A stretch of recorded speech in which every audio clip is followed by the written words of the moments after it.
Dobrý deň, volám sa Lukáš Herčer a vypravil som si webové rozhranie pre detekciu Parkinsovej choroby.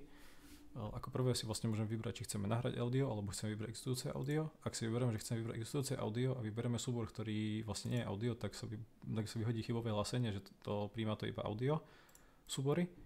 Ak vyberieme vlastne audio súbor, tak vlastne môžeme hneď si ho vypočuť, ak chceme.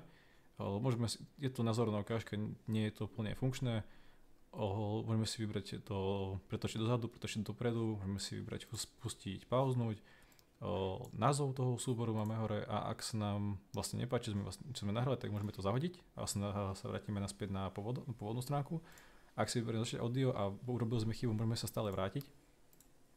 A ak si vyberieme, že chceme otestovať naše audio, vlastne náš mikrofón, tak tu bude nejaké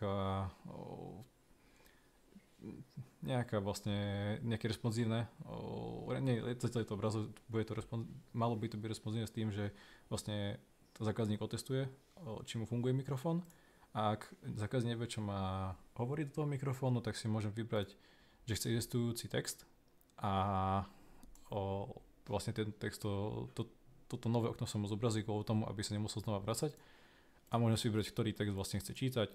A ak si vyberie vlastne ten text, ktorý si číta, môže začať nahrávanie. Zase tu bude nejaká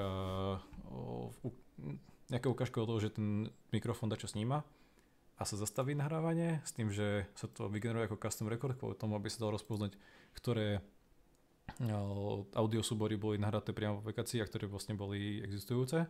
Tie sa môže vlastne vypočuť, takisto jak to predošlé. A ak si zákazník vyberie vyhodnotiť, tak vlastne tu má výsledky tej vzorky, čo má, bude nejaký text tomu napísaný a vlastne ten signál a motív budú špecifické pre zákazníka. A taktiež, ak sa nájde zhoda, tak si ten zákazník môže v systéme vybrať, s ktorými motívmi to ešte chce porovnať, kde bola tá zhoda nájdená pri 50, 60 až 90%. To momentálne funguje, keďže to nie je súčasťou odovzdávky.